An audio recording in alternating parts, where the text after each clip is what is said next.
Hey guys, so I'm back again now. I'm working on that Chinese desk that I have, and there are a few sections that I want to fill. Now, the filler I'm going to be using today, it's this powder putty. So it's a multi-purpose filler. Just gives it a little bit of a harder set to just a general filler that you would normally do. And I'm adding a little bit of glue. So I'm just using a Wellbond, just I guess a PVA type glue, but it's just sort of a strong glue that I have at home. And just following the instructions, it sort of says 3 parts powder to 1 part water.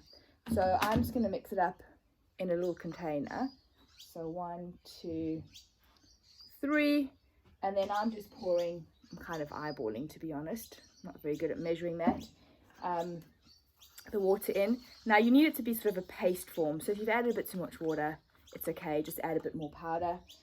It will set fairly quickly, so you also need to work with it, make it and work with it straight away.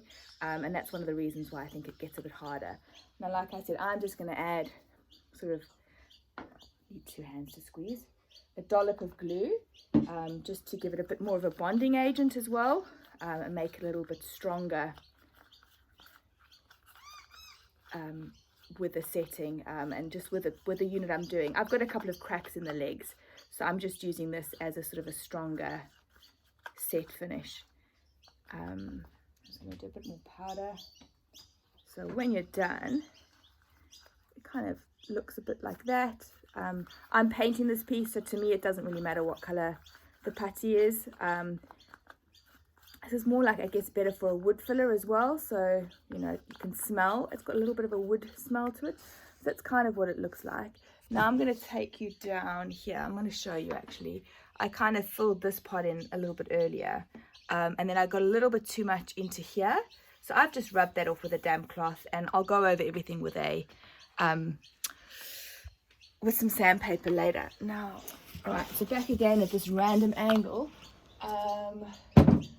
And I'm just grabbing a little spatula, kind of any type of thing will work.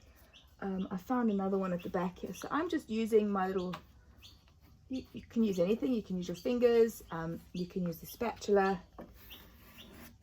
the scraper rather. The scraper is just good at the end to kind of scrape all the excess off. And like I said with this piece, I don't really want to fill in all the holes because I want that look. But I am trying to just kind of fill in some of these cracks that I've found on the legs because it's quite an old piece. Now, over there, I've got a little bit of too much, and I've just got a damp sponge, and I'm just going to because I know that's going to save me a lot of time when it comes to sanding later, when I don't feel like sanding all the bits. Okay, I'm going to just turn this around again on my very wobbly casters, because I think the tip you mentioned, my little grooves in my floor and they were getting stuck. I wanted to swing it around because the light's better that way. The casters are great, except when you've got some uneven flooring and they decide they don't actually want to move very nicely for you. So that doesn't help very much. Alright, so I was going to just show you, there's another one kind of over here.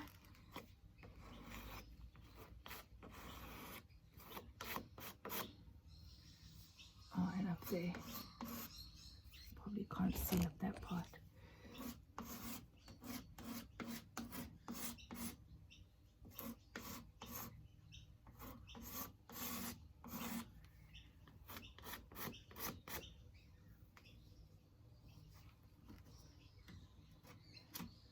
So for me, like I said, it's just kind of about trying to fill in these cracks where I'm seeing it, and then I'm just wiping down the edges and the detail because I really don't want to be sanding all of this later. And this stuff sets quite hard, so almost harder than that white filler that that I would normally use. This stuff sets pretty hard when it's dry. So yeah, so I'll come back and then sand that once it's dry. Process on this is going to be slow because all the drying time for everything drives me insane, but we'll come back to it later. Hey, so I'm back again. I flipped my piece over, so I've lifted it onto the table and just turned it upside down so I could get a better look at the legs. I gave the whole thing a sand down, all the filler I did earlier, but I also noticed that the legs were a bit worse for wear than I thought. So what I've done is I've actually filled in on the feet itself and down the sides a bit more. That's still drying, so I'll come back probably at the end of the school run, at the end of the day, and give that a sand down, ready to paint. I do always do my first layer, well, I like to, especially on this type of thing, give it a first coat of paint, or the first bit upside down, and then flip it around, because I find that way you actually get into some of the details, especially here, where you've got kind of this part. I'm a bit of a perfectionist like that, so I like to turn things around and work on it. Plus I have a bit of a different idea now of what I want to paint it. Might not just be the original thoughts. Check back on me later.